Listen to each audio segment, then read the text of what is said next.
Hello and welcome to the Umicore Full Year Results 21 earnings call. My name is Courtney and I'll be your coordinator for today's event.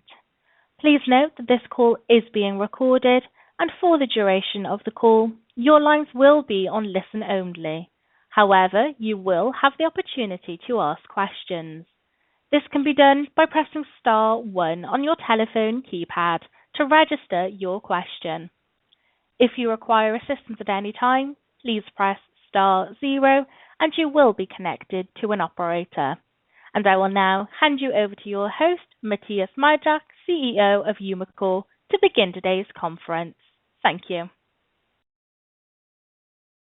Thank you very much. Good morning and thanks everybody for joining my first earnings call as CEO of Umicore and second call with all or many of you following the announcement of our partnership with Volkswagen for battery materials on December 21. So welcome also on behalf of Philippe, our CFO, who is today here with me. I am 4 months into my role of leading this outstanding technology company, Umicore, which is highly talented and purpose-driven people in an exciting, challenging and dynamic time. So before diving into the details of our record 21 results, I wanted to give you a short insight into my own due diligence on Umicore's positioning.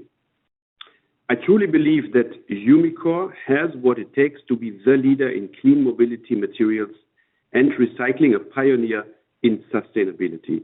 The combination of its 3 highly synergistic business groups, energy and surface technologies, catalysis and recycling, and with a proven DNA, and I think this is very important in managing major transformations, is really unique in the industry. We have already made significant progress in preparing Umicore for its next chapter of growth. We are further strengthening our competitive leadership position in the different value chains that we are active, and at the same time, we are developing the strategic directions for Umicore towards 2030. We have listened to your feedback. I have listened to your feedback on the need for more transparency and disclosure. This presentation is, as we think, the start of a journey into this direction, and I'm looking forward to sharing even more with you on the upcoming Capital Markets Day that we have now planned for June 22nd. So here you can see the agenda. We will go through all of the aspects of our 21 results and then also talk about the 22 outlook. Now, let's look at the details of the 21 performance. 2021 was again a year of record performance for the group. We beat by far our 2020 results thanks to strong underlying operational performance across all business groups. Results have got a further boost from the exceptional precious metal prices, and we were able to fully utilize our unique business model, which allowed us to take maximum advantage of these price developments. Also, in that aspect of our business, we have recorded a strong operational performance. The numbers and growth rates are impressive. Our revenues increased by more than 20%, while profitability nearly doubled, resulting in strongly improved EBIT and EBITDA margins. Our free operating cash flow grew to a record level close to 1 billion euros. This allowed us to significantly reduce our net debt and further reduce our gearing ratio. Philippe will elaborate on those numbers in more detail later in this presentation. Now, if you only want to remember one thing from our 2021 results, then it is that our top line in earnings grew not only substantially, but what's even more important, to a large extent, structurally in 2021. So now let's talk about this structural performance. So this slide shows you the elements that are behind it. Excluding the year-on-year precious metal price effect, our 21 operating profit increased about 160 million versus 2020. That's an impressive growth of 30% purely through operational business performance, including volume growth, increasing margins structurally for all 3 business groups. Precious metal prices contributed approximately 270 million compared to 2020, and we can split this roughly into 3 quarters in recycling and 1 quarter, a little bit less than 1 quarter in catalysis. While this is an external factor, the fact that we are able to benefit from these precious metal price gains to this extent results from our strong position in the value chain and our differentiating technology, also offering superior value to our customers. This was particularly the case in recycling. Part of our active management on that front means also using mechanisms to manage volatility in this regard. For 2022, we are significantly hedged against precious metal price risks, except, of course, for rhodium, where we remain largely hedged. Now, let us go more deeper into business group by business group, and let's start with the catalysis business group. The underlying automotive market, it's no surprise, in 2021 was flat versus 2020, while 2020 already was the start of the COVID pandemic. It started well in the first half, 2021, but then the semiconductor shortage severely hit the output of the automotive industry. Year-over-year versus 2020, even the combustion engine market, including hybrids, decreased about 2%. Overall, 2019, as a reference, we have been seeing a contraction of the automotive markets in 2021 by 16%. So 21 was for sure not an easy year for the global automotive industry. Given this context, the performance of our catalysis business group in 2021 is even more impressive. All 3 business groups delivered strong operational results. They grew revenues by 1 quarter, while earnings increased over proportionally and more than doubled. The business unit Automotive Catalyst outperformed the automotive markets and gained market shares. This was especially the case in Europe and China in both the light duty and heavy duty segment. While production of Chinese and European light duty internal combustion engine cars decreased by -5.4% and -5.9% respectively, Umicore was able to increase revenues by 13% in China and 16% in Europe in this segment, reflecting those market share gains. For us, this clearly confirms that we have the right product portfolio, the right technologies in place.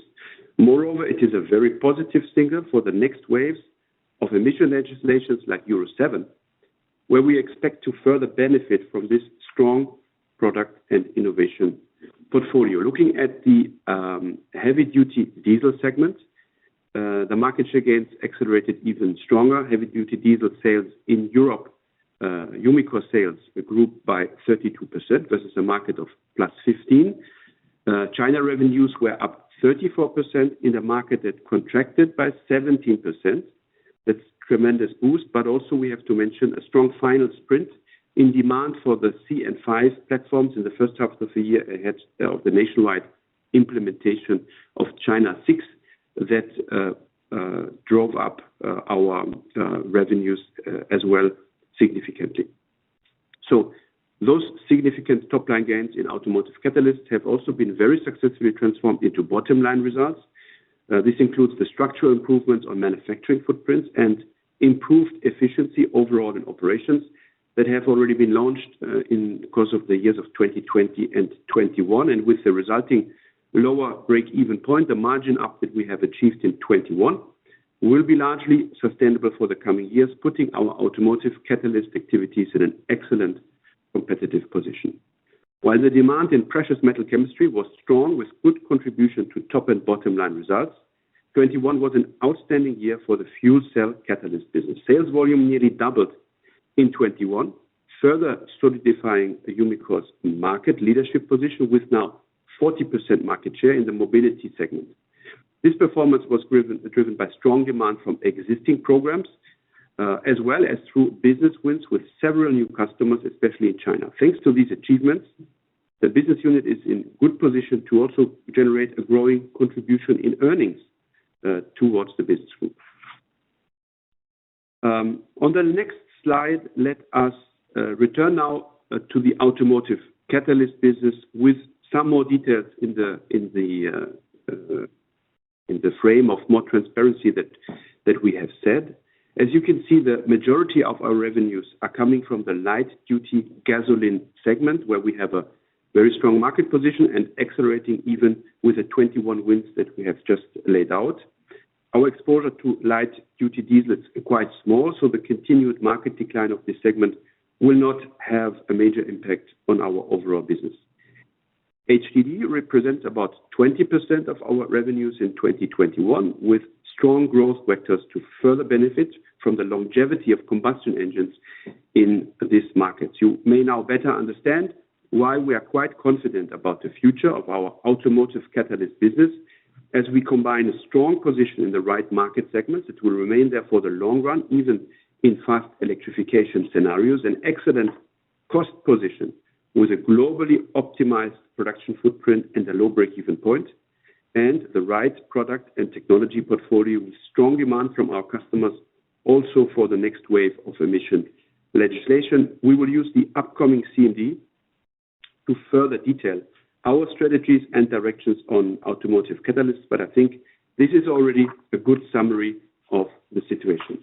Now let's move to the next business group, E&ST, Energy and Surface Technologies. Revenues and earnings were well up, primarily thanks to an outstanding performance in cobalt and specialty materials. In rechargeable battery materials, volumes for electric vehicle NMC cathodes were well up, with a different regional performance. Our market position in Europe is strong in this important market, and we grew our volumes in line with the regional market growth, with that defending our position in Europe. In China, we were not able to follow the market growth as our platform and customer mix proved not to be favorable in regards to market performance and disruption, as we had already laid out end of last year. At the same time, in 2021, we entered into advanced customer qualification processes for high nickel EV platforms with several Asian and European car and battery OEMs.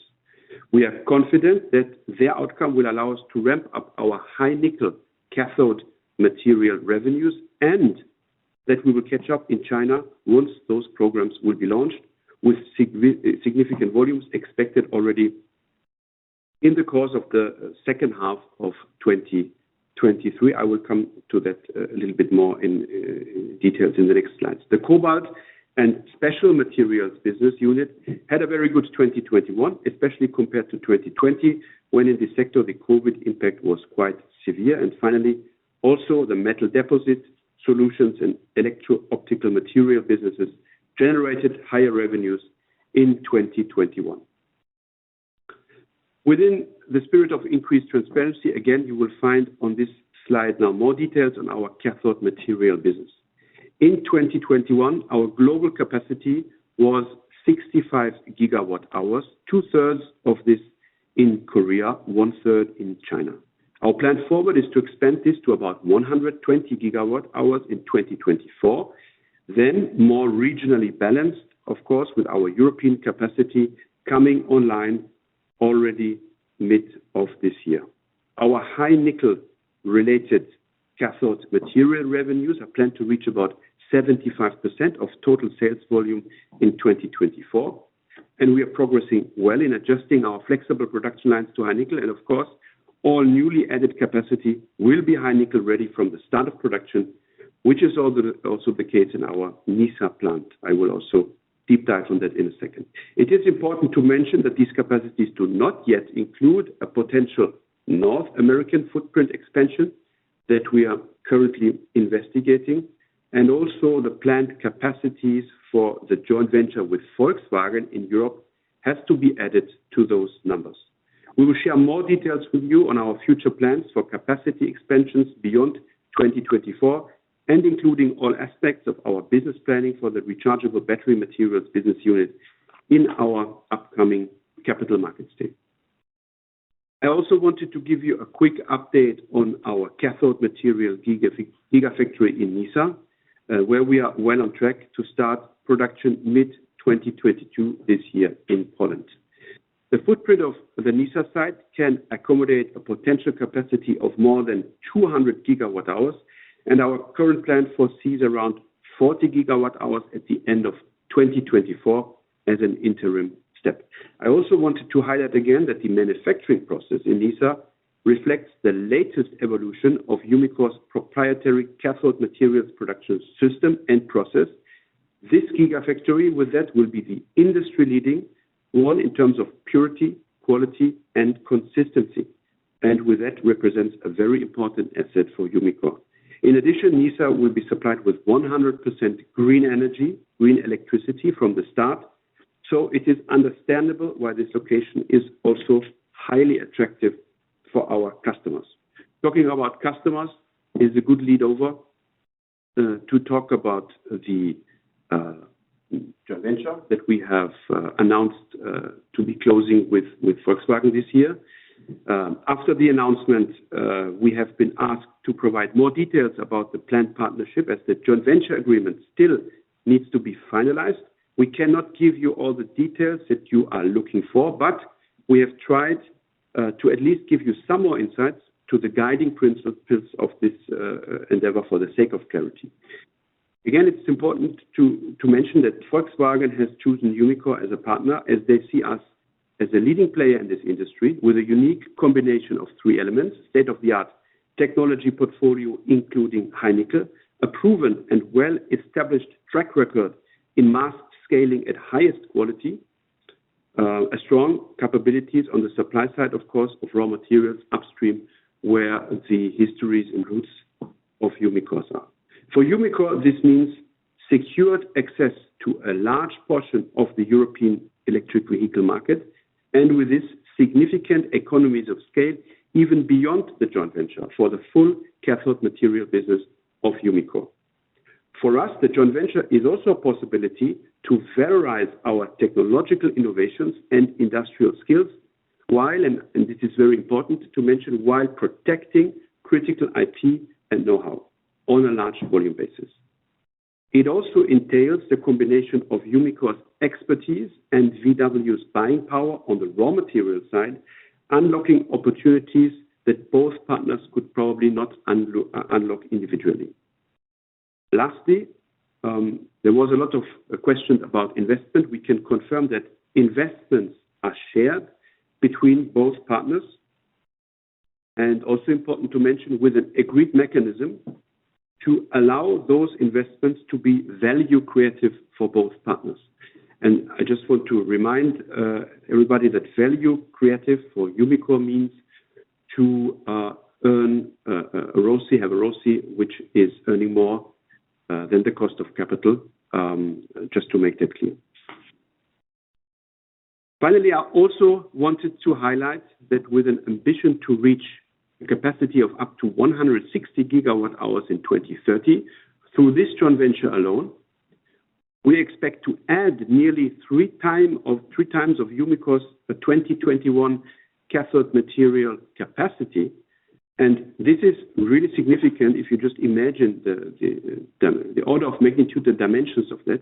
This is really significant in my point of view, and will be an important element of our growth forward.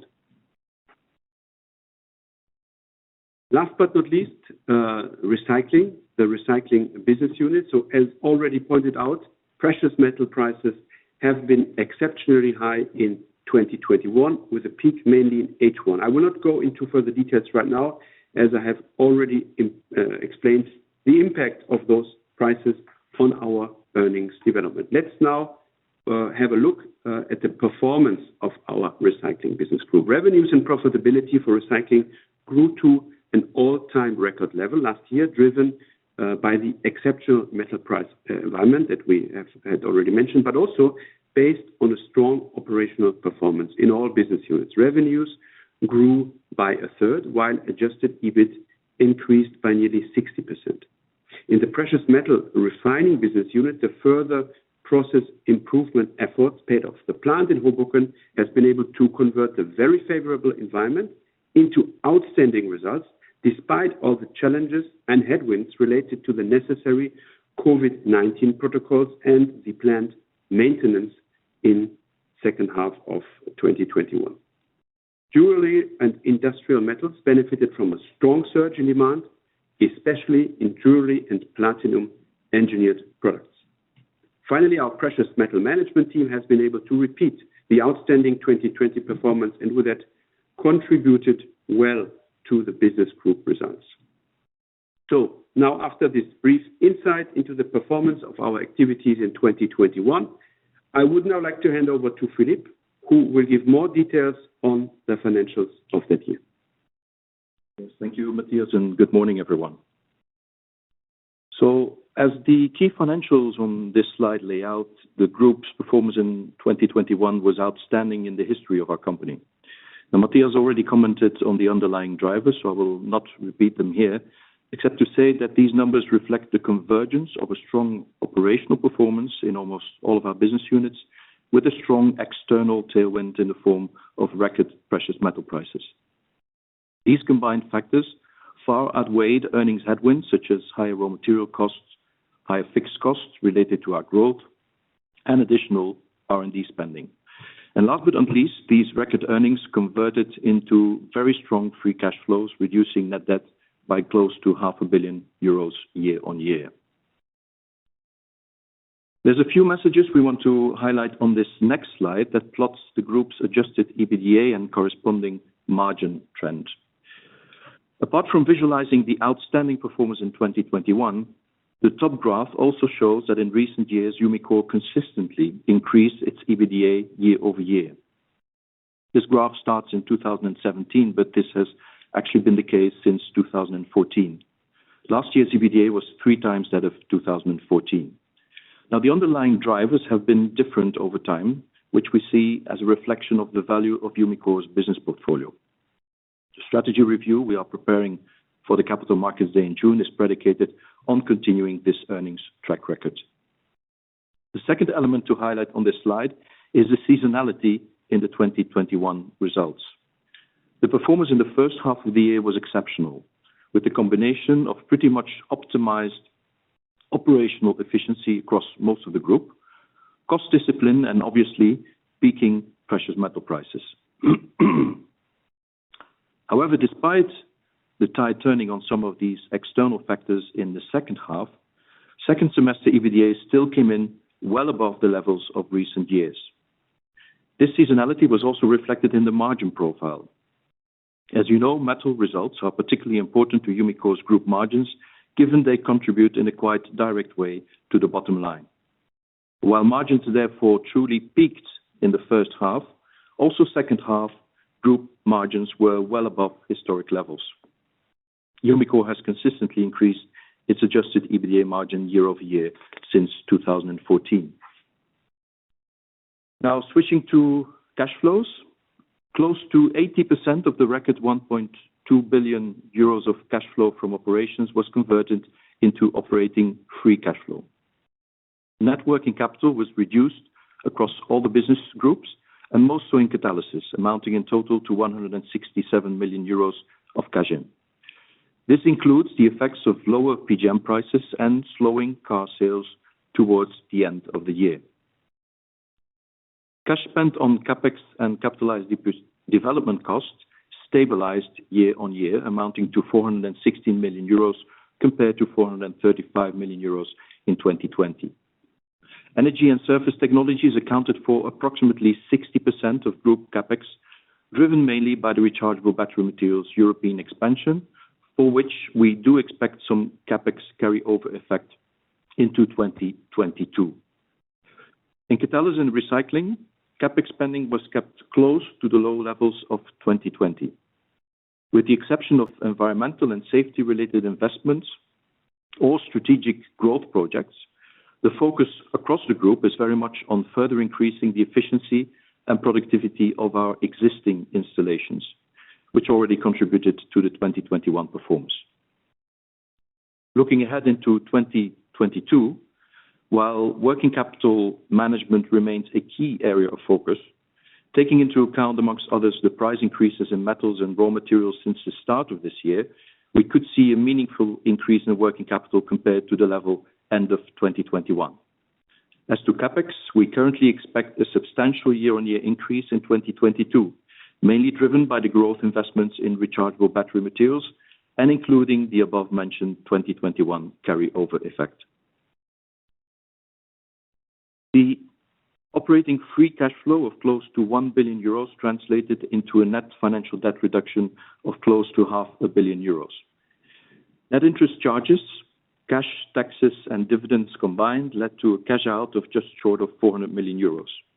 Umicore in 2021 returned to a pre-pandemic dividend payout amounting to 181 million euros, while the buyouts of the minority shareholders of one of our important recycling entities in Germany drew 54 million of cash. Net financial debt end of year came in just below 1 billion, which corresponds to obviously strong leverage ratios. It's worth mentioning that Umicore recently concluded its first sustainability-linked loan in the form of renewal of one of its existing revolving syndicated credit facilities that was successfully extended to 500 million euros and was underwritten by 13 banks. Looking at the full P&L, the operating line clearly drove the trends here. Adjusted net financial costs were stable, while adjusted tax charges increased almost proportionally to the pre-tax profit, as reflected in the slightly lower effective tax rate of 23.1% compared to the 24.2% we had in 2020. This resulted in a doubling of the adjusted net result and the adjusted earnings per share to 667 million euros and 2.70 euros, respectively. We recorded total adjustments to EBIT of -75 million euros, of which 39 million were already accounted for in the first half of the year. The most significant items in the second half were, on the one hand, additional, but largely non-cash restructuring costs in Catalysis related to a decision to stop a development program in precious metal chemistry, and on the other hand, additional environmental provisions, including related to the Hoboken Green Zone initiatives and reflecting really the strong interest in Umicore's voluntary offer to acquire houses neighboring the plant. This concludes my section. Thank you very much, Philippe. Next, I would like to introduce our update on our ESG implementation. ESG, important for Umicore beyond just initiative, because it's at the heart of what we are doing. Following the launch of our Let's Go for Zero initiative mid of last year, we have been intensively working on the further rollout of the targets into the full organization and have signed up to key initiatives like TCFD or SBTi. In parallel, we have implemented a fully linked ESG governance system that will allow us to steer the progress in achieving our ESG targets and support our increased disclosures on ESG, beginning with the 2021 annual report. As I said before, we will provide you also more details on our ESG implementation and the plan forward in our Capital Markets Day. Let us come now to the outlook for 2022. We expect again a strong underlying performance in 2022 across all of our business groups, despite the cost inflation and provided that the geopolitical developments, the pandemic or supply chain constraints will not result in additional material disruptions to the economy or Umicore's operations. Assuming current metal prices prevail for the remainder of the year, earnings, including the effect of the mentioned strategic hedging, would still include a significant precious metal price uplift versus 2020, albeit below the 270 million uplift of 2021. In the presentation and our press release, you can also find our detailed guidance statement by business group. I will not cover this now, but we will of course be able to discuss potential questions on this later in the Q&A section. During this presentation, we have started to also highlight some of the more mid to long-term considerations for our businesses. We would like to invite you to a much deeper dive into our 2030 strategy during our Capital Markets Day that will take place on June 22nd. During this event, we will further detail our views on the growth prospects in our key markets, Umicore's ambition and capability to fully capture the anticipated exponential growth in demand for rechargeable battery materials, the value creation potential over the next decade of our automotive catalyst activities, as well as the resilience and strong underlying performance of the Umicore businesses in less favorable precious metal price conditions. Umicore's ambition and plan to capture growth from the next wave of sustainability-driven markets such as fuel cell catalyst, battery recycling, and solid-state batteries. And finally, as already said, we will provide an update on our ambitious Let's Go for Zero roadmap. Now, let me wrap up the key messages that we wanted to give you in this presentation. 2021 was a year of outstanding operational performance for Umicore across all business groups, with structural improvements significantly beyond precious metal price effects. For 2022, as just laid out in our guidance statement, we see another year of strong underlying performance with the group ahead of us, benefiting from the sustainability of measures that have been implemented throughout 2020 and 2021 already. We have already made significant progress to prepare Umicore for the next chapter of growth, and we will share this plan forward as well as our long-term strategy with you at our upcoming Capital Markets Day, explaining why Umicore will be a clear net beneficiary of the unfolding electrification revolution. Thank you very much for your attention. Philipp and I will now be more than happy to answer the questions you might have. Thank you very much. Thank you. As a reminder, that if you would like to ask a question on today's call, so please press star 1 on your telephone keypad. If you change your mind and wish to withdraw your question, please press star 2. Please be advised that callers are permitted to one question per turn and should rejoin the question queue should you have any follow-up questions. So as a reminder, that was star 1 on your telephone keypad. And our first question comes in from the line of Wim Horst, calling from KBC Securities. Please go ahead. Yes, thank you. Good morning. I would like to ask a question on rechargeable battery materials. Can you maybe update on the pricing conditions, both for the qualifications you are doing for high nickel and also, specifically the conditions, pricing conditions you are seeing in the Chinese markets, where obviously pricing has been under pressure in the past few years. So that's my question. Thank you very much for that question. So, of course, you understand we cannot disclose pricing conditions that we have with our customers. I can only say so much that, of course, the pricing is always driven by the value of the product, and through our, as we think, strong technology, we think that we also will achieve the right pricing level. Now, for China, obviously, the market, as we have said before, is a market that has a little bit different structure than Europe, where LFP technologies have been accelerating faster. So we still think that LFP will be in that mix, but you can assume the more the high nickel NMC technologies will come up, that from a mix point of view, the average price point in China should also increase.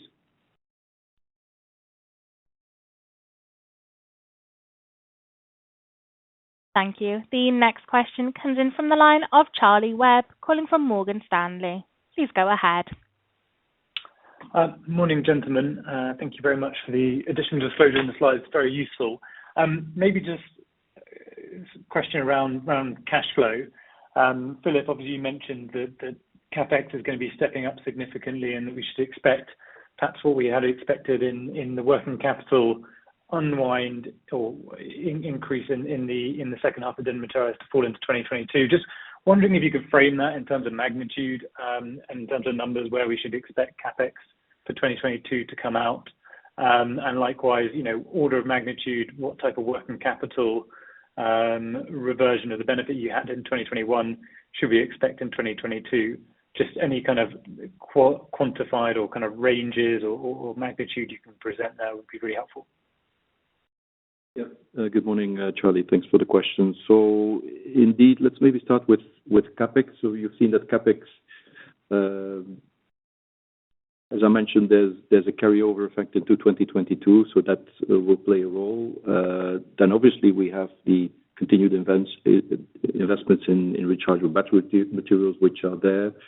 We also, you see in the other units we've had in 2021, basically roughly the same kind of CapEx levels of 2020, which was a very low year. So you can expect there's a bit of a recap coming there. Coming to your question on quantification, I would say currently that, for example, for CapEx, I would say well above 500 million. That's the number I would mention today, and we'll obviously update that as we go in the year. Working capital, indeed, also we're very happy with the performance we had in 2021, and we work across the group very hard on that. But it's fair to say that the picture, which is basically what you see end of the year, reflects the low or the lower metal prices compared to the average of 2021, also the low volumes in automotive. So we do expect to reverse that. To put a number, and you will also have seen that some of the metal prices since the end of last year, whether it's precious metals or also, for example, lithium, have increased quite substantially. To put a number on that, I would refrain from doing that for the time being. I think we said I said in my voiceover substantial year-on-year increase, but I would leave it there. But again, we'll update you as we go into the year, and also have to say that it will depend on the pricing evolution, metal price evolution. Thank you. The next question comes in from the line of Chetan Udeshi, calling from JP Morgan. Please go ahead. Yeah, hi. Morning. Thank you for letting me ask a question.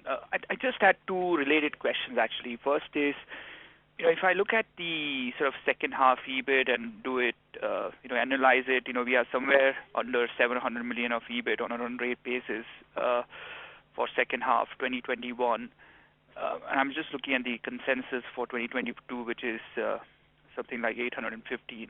I know you haven't given any specific guidance on 2022, but I just was curious to understand what are the key moving parts we should be thinking about when we think about the annualized run rate in second half and how that may change in 2022. And I think the related question is, should we assume the second half margin in the catalysis business now to be more a normalized level, or is there a reason to believe it may be different than that in 2022? Yeah, good morning, Chetan. So, I mean, on the seasonality, I think it's an important point that we try to highlight when you look at 2021.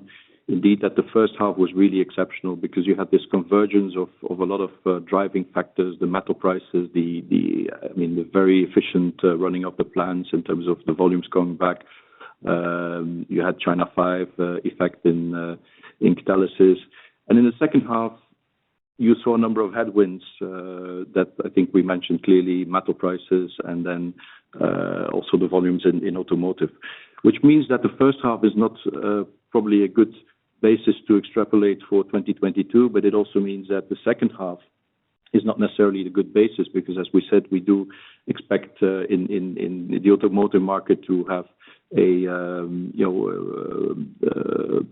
growth or a return to let's say to a better environment. We have the metal prices at current levels, which are higher than what we've seen in the second half. So be careful to extrapolate from, I would say, quarterly or half-year numbers when looking at 2022. Your question on the margins, I think it's fair to say that without going really too much into details, that the margin evolution we've seen in catalysis and also in the group in general, indeed, I mean, was definitely driven by the external factors, but is also structural. So you've seen a substantial increase also in the second half when you compare it to historic margins, and that we consider to be structural because it's based on the underlying business and also the efforts we're making into the footprint adjustments, for example, we've done in catalysis and the general cost discipline. So there's definitely a structural element into that, and then you have the external factor which kind of has further boosted that,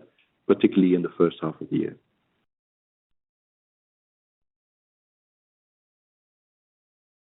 The next question comes in from the line of Charlie Bentley, calling from Jefferies. Please go ahead. Thanks, Matthias. Thanks, Philippe. I just wanted to ask a couple of questions just on the capacities. Thanks for giving all the detail there. So on NISA, just one thing. I mean, in the release, it says that 20 gigawatt hours is after the second expansion by the end of 23, and in the presentation, it's 40 gigawatt hours in 24. So can you just square that for me, please? And then also just in the other two regions, if I look at the kind of percentage split, it implies kind of a 25% capacity increase in Korea and 20% in China. I guess with China, like what gives you the ability and the confidence to be able to expand these capacities today? And is that all kind of consistent and underpinned in the existing capex plans?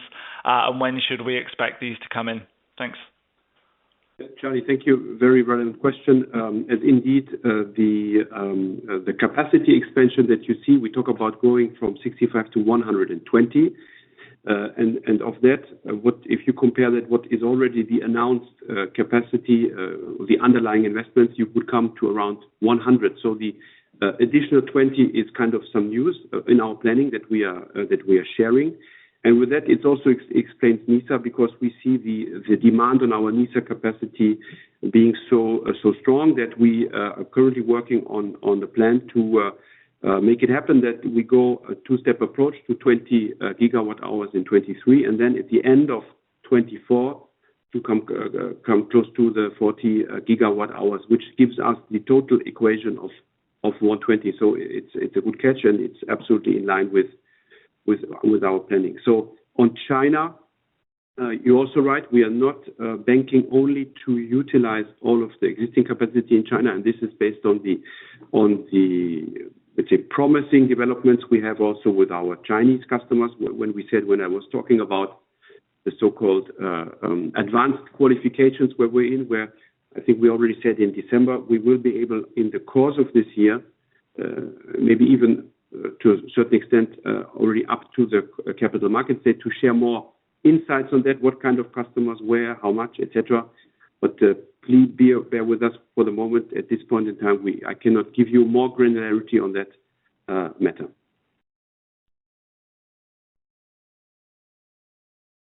Thank you. The next question comes in from the line of Ria Kotecha, calling from Bank of America. Please go ahead.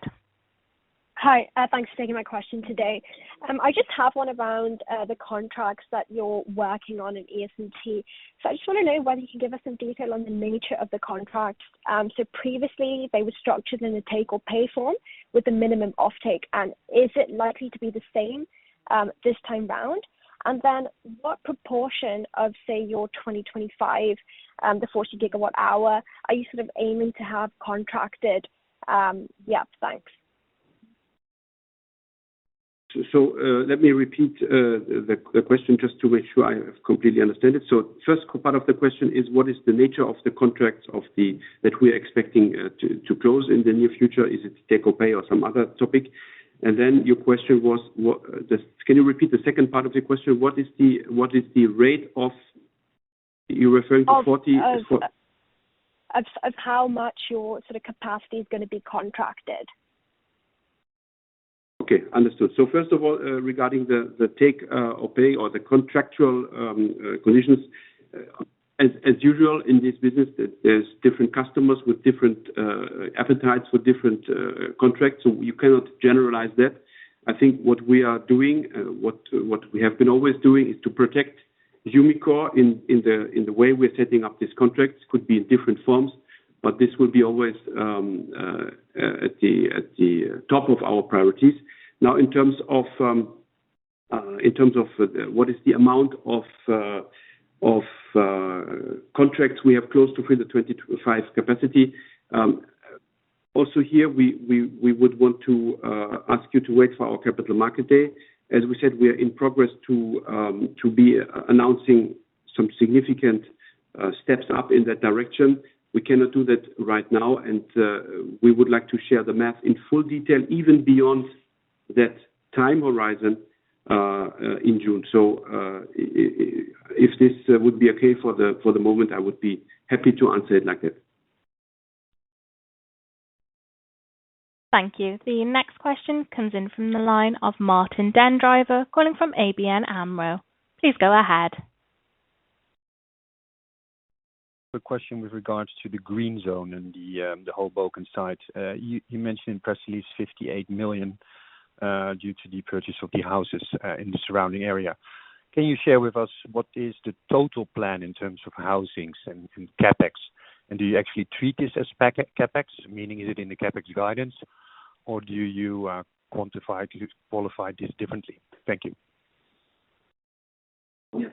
I'm afraid without going too much into detail, indeed on the numbers, so what we've taken in terms of provision for 2021 was 46 million euros of additional provision related to the Hoboken green zone. Remember, we already had approximately 50 million. So we have a provision of, if you allow me to round it, close to 100 million, 90, 100 million of provision related to this project.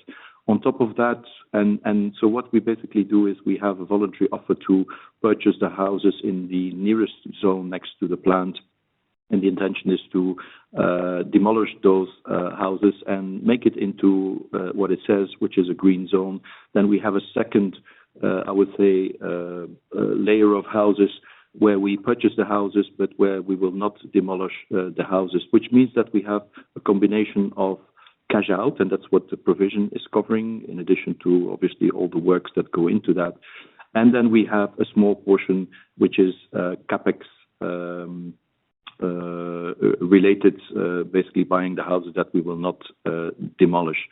In total, I think the message we want to convey is that we take this whole topic enormously seriously. We spend a lot of money. So if I put it all together, we're above 100 million related to this project, and we actually have in 2021 already cashed out quite a lot of money. So you should think about 60-70 million euros to realize this project. And I think what we are very happy to see is that, and the fact why we need to increase the provision is actually because we have a lot of pickup of the people living in that area that go into and accept basically a voluntary offer, which will accelerate and help us to realize this project, which we believe is very important. It's only one part of the whole program related to Hoboken and its emissions, but it's an important part of that project. So we're very happy.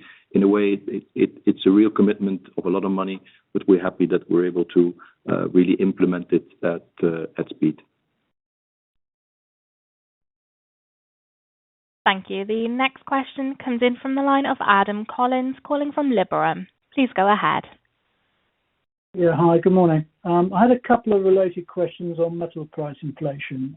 So you talked about a quarter of the precious metal EBIT tailwinds in 21 coming from catalysis. Can you explain how that affects the business? And then on the cathode side, we've obviously seen quite a big price rise in both lithium and nickel in 2021. Could you just confirm that the business model there is similar to catalysis in that there's full indexation of key metal inputs? And if that's the case, to what extent have the moves been big enough to optically impact margins in the coming year, to the extent that you'll see a pass-through of cost, but which affects revenues, but at negligible margin? Yes, thank you, Adam. So first on the PGMs, I mean the model is, and you know that so as we said, slightly more than 3/4 is really in recycling in terms of the price impact.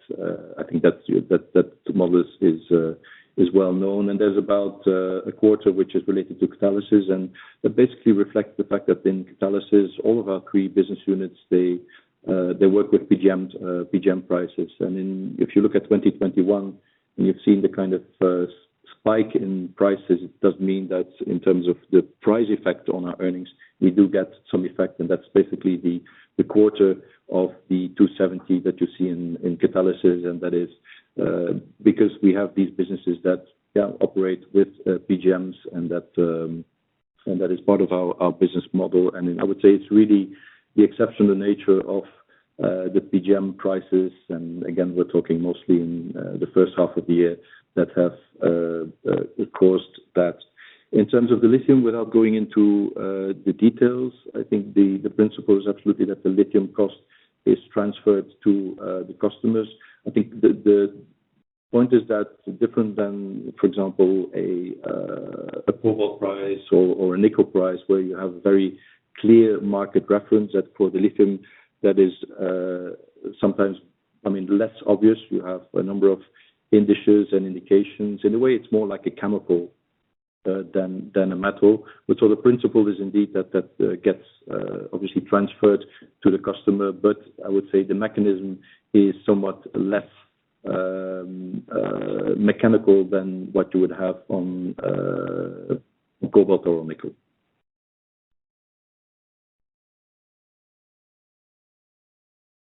Thank you. The next question comes in from the line of Ranulf Orr, calling from Citi. Please go ahead. Hi. Morning, everyone.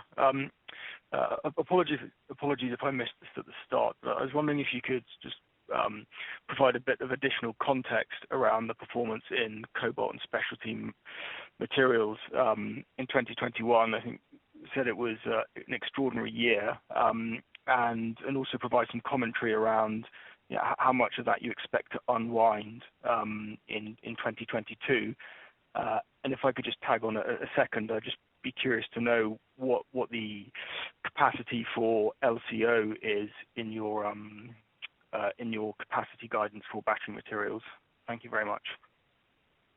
Yeah, thank you for the question. So CSM, comment to that. So as we said, the up in performance was on an absolute scale good, but also especially comparing to 2020. 2020, the end markets of the CSM business, which is in cobalt and nickel chemicals, but also tooling materials, was quite down due to COVID. So if you make a year-over-year comparison, the increase in the performance is first of all coming from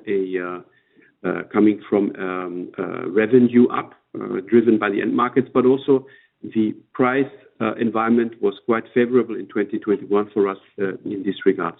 So second part of the question, I think the volumes that you mentioned for SA were rather neglectable in this capacity extension. So I don't know the exact number, but they are not material for sure in our projections. Thank you. The next question comes in from the line of Georgina Fraser, calling from Goldman Sachs. Please go ahead. Hi, thank you. Good morning. Thanks for taking my question. I noticed that your guidance for 2022, it hasn't changed much since your most recent update at the end of 2021. If anything, it might be seen as slightly more positive. And in the meantime, energy costs in Europe have skyrocketed. So I was just wondering if you could help us understand any potential impact from higher energy costs, and what's Umicore's approach to managing them. Thank you. Thank you, Georgina, for the question. So yes, I'm afraid we live what all companies live through, which is a context of accelerating inflation. So that goes for us as well, and that's included. We definitely wanted to include that in the outlook statement. Energy cost is, as you rightly say, I think is the most important, the most significant part of that. If I try to quantify the impact, and again, based on what we know today and what we see today, I would say the total inflation impact year on year is probably something like 100 million euros, and energy cost is definitely the largest part of that. Now, like also other companies, we clearly expect to have a substantial part of that cost inflation generally transferred into our prices. But energy cost definitely is an important factor.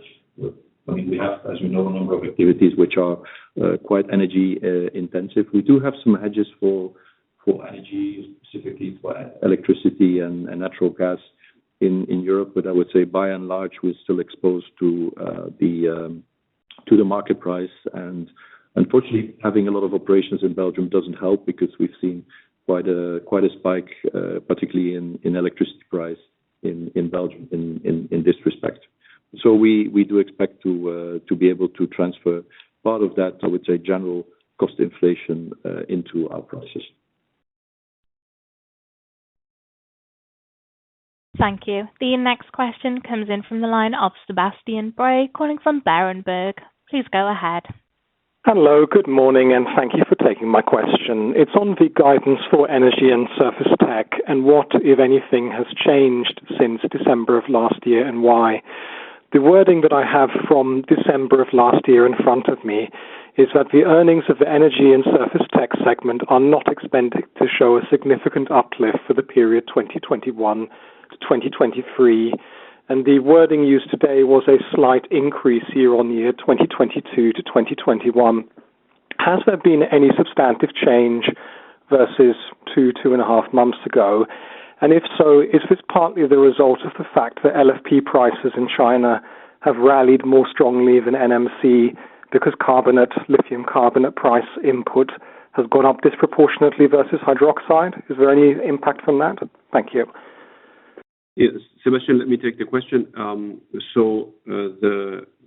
The outlook we gave for 2022 is compliant with the statement that we did end of last year. So what we said is that we will grow earnings in the segment, however, under proportionally versus the market expectation. So that hasn't changed. So we are working on that, of course, to improve it. But it's not something we can state today. So you can rest assured the statement is the same. And no, it is not in this sense not related to the mix that we, of course, like as a general development in the market, because it confirms a little bit what we have been saying before. But no, there is no direct link.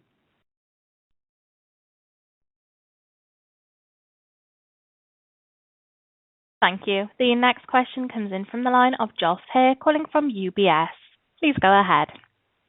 Good morning, and thanks for taking the question. I just had one question and one clarification. One of your competitors, Johnson Matthey, commented recently that when the move to Euro 7 happens, they don't see any increase in the value add of what you get as an OCAT producer in revenue compared to Euro 6. Do you agree with that? And secondly, just a clarification, Philippe, you mentioned, I think, to Chetan's question, that metal prices are up versus the second half and the first half of this year, which we can see. But I was under the impression that most of your metals are hedged, main metals are hedged with the exception of rhodium. So is it really what you're saying is that rhodium prices have moved up and that should help make the first half maybe better than the second half? Okay, Jeff, thank you. I will take the first question. The second one, Philippe will take. So regarding Euro 6 versus Euro 7. So there are two influencing factors. The first one is coming from the technology, because if you have more stringent emission legislation, you need, simply said, more technology, be it more PGMs included or a more complex system to treat. So that's for sure a lever for a more value up scenario. Now, on the other hand, you have to also see, and that's the reality where we are in today, the OEMs are basically announcing that the Euro 7 probably will be the last emission legislation in front of us, the last major upgrade. And what they want to do is they want to give long-term contracts for the suppliers in the market to be the partners on the long run. I think we are very well positioned, as we just said, through the technologies that we have and the positive momentum we have on the important markets to gain market share. So we can already see that we are in a kind of good position in that race. But of course, the downside, the second effect, is of course the competition for these businesses, where at the end of the day the customers, which will mean also cost competition. At the end of the day, what we see, the upside on the technology should be able to overcompensate a potential price pressures from this increased competition. So our view is that Euro 7 is providing a value up for the respective markets. Okay. And the second question on the price evolution and in rhodium, I think we can definitely confirm that rhodium price is an important element. I think we've said it before, that it's a significant part of the price delta. I think we said it in the past. And indeed, rhodium price has come up quite a bit since the end of last year. That, and nobody knows what the price will do, but that there's a, let's say, structural supply-demand equation behind PGMs, which is important and which is linked to intrinsically the outlook for the automotive industry. So yes, rhodium is a play, but I wouldn't want to.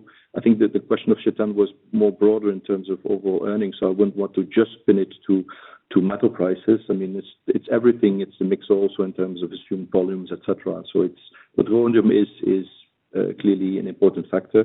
The other precious metal prices also play, but we have, let's say, largely hedged those, so that should be a much less important factor than rhodium. I think also maybe making a bit of link with the question of Georgina on inflation. I mean, given that we are in metals and precious metals, I think you have the efforts to pass on cost inflation. First of all, try to manage cost inflation, then pass it on into your pricing. But clearly, metal prices and the fact that we have precious metal prices from that perspective is also an element into the overall equation. But so, short answer, yes, rhodium definitely is important, but there's other factors than rhodium to look through the seasonality.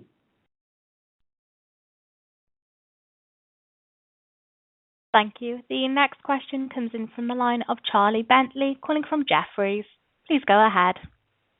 Great, thanks. It's just so there's one follow-up just on my last question, was just on the utilization rate. So can you give an indication of utilization rates for your cathode capacity and also for China? And then on a second one is just on this comment around catalysis margins. So if I back out the 70 million of metal price benefit, the underlying margin's around 15%. If I look at consensus, it's looking for around 17% long term. What do you think is kind of a plausible long-term margin for this business? Johnson Matthey recently suggested that kind of 14% was a target goal. Is that how you see it, or do you think you can do better than that? Thank you. So I will take your first question, Charlie. Thank you, and Philippe will answer the second one. So capacity, yeah, I think we have tried to elaborate. I think in December on that already. We have two footprints today, China and Korea. Our Korean capacities are quite well utilized as of today.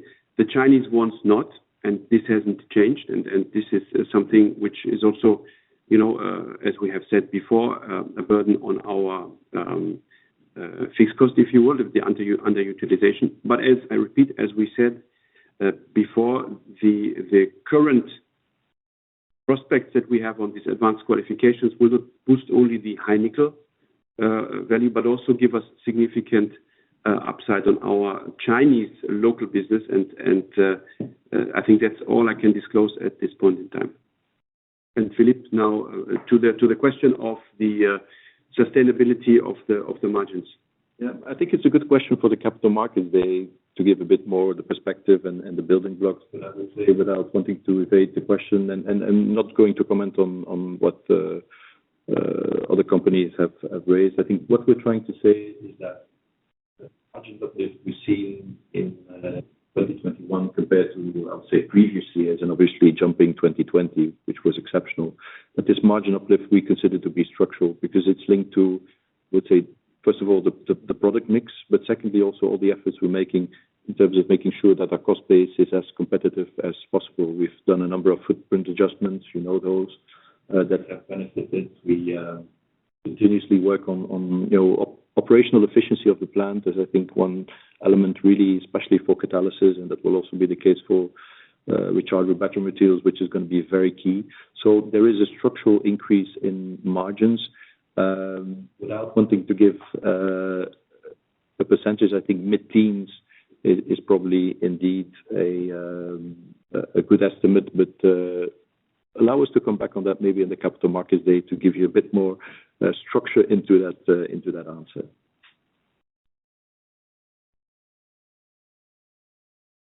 Thank you. We currently have no further questions in the queue. So as a reminder, that if you would like to ask a question on today's call, please press star one on your telephone keypad now.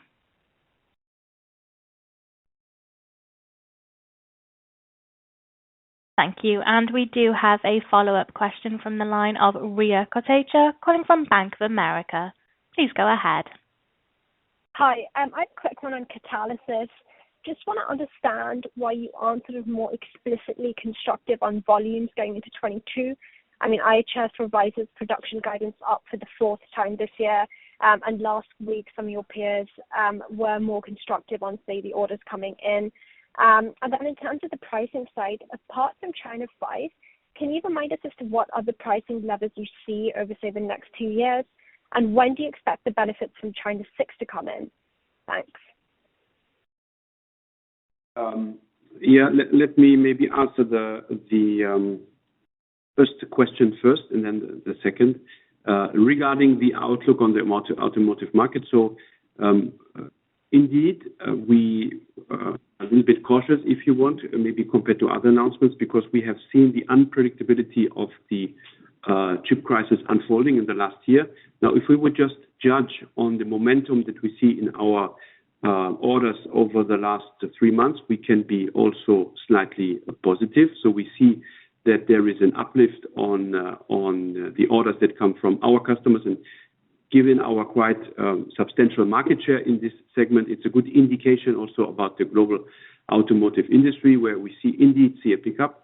Now, we just want to wait the full global supply chain that is not only related to the semiconductors. If it comes now again under load, we are confident that Umicore will be able to follow in terms of production capacity. This might not be true for all of the participants in the supply chain. And from experience, if in automotive you turn up the volume, if you will, quite significantly in a short time, some members of the supply chain will not keep up, and then we have unplanned disruptions. So we stay more conservative on that, but I would agree to a positive sentiment that we see currently.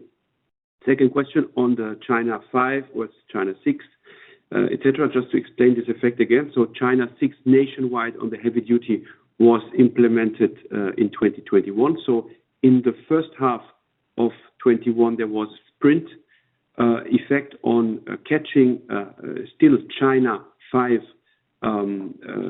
products, China 5 heavy duty trucks, which of course by the technical concept are cheaper if you want than the China 6 ones. So now the implementation is fully there in China, and that means the effects achieved you see from China 6 are now in full swing already, and will be there for 2022 and the following years.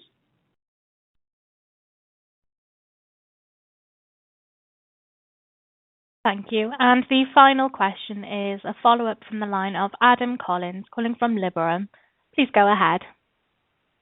Hi, yeah, just a couple actually. So first of all, in recent years, you've provided quantitative guidance in a range of about 10% at the 1Q AGM stage. Is it your intention to continue that practice? And then on the cathode side, forgive me, I didn't hear your reply to Ranulf in relation to LCO. Is that an area you've exited now? And could you also just comment on where you stand in terms of LMP? There's been a suggestion in the past that you have a capability in high manganese. Just sort of sense of where you are with that.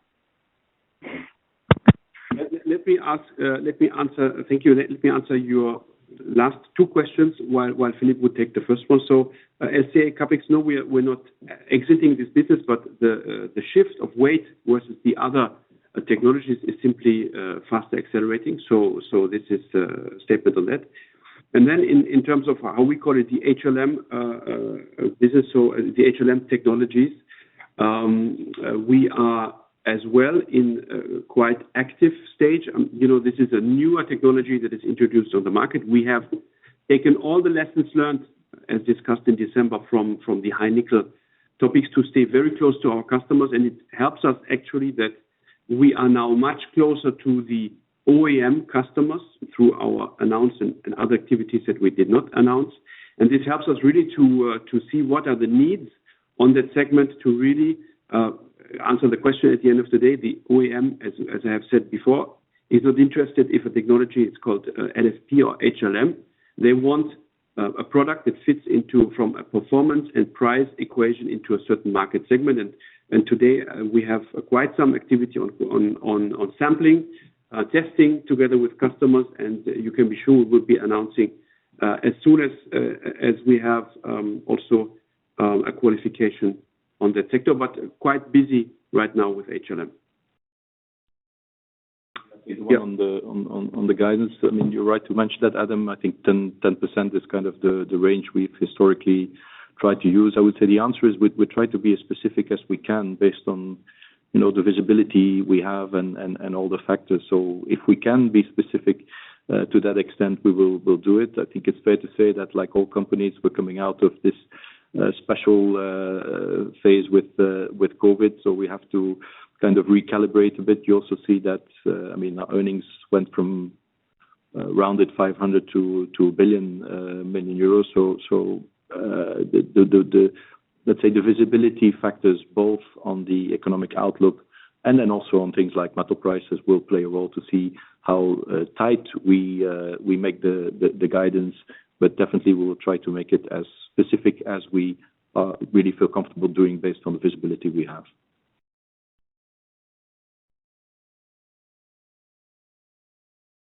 Thank you. That was the final question in the queue. So I shall turn the call back across to yourself, Matthias, for any concluding remarks. Thank you.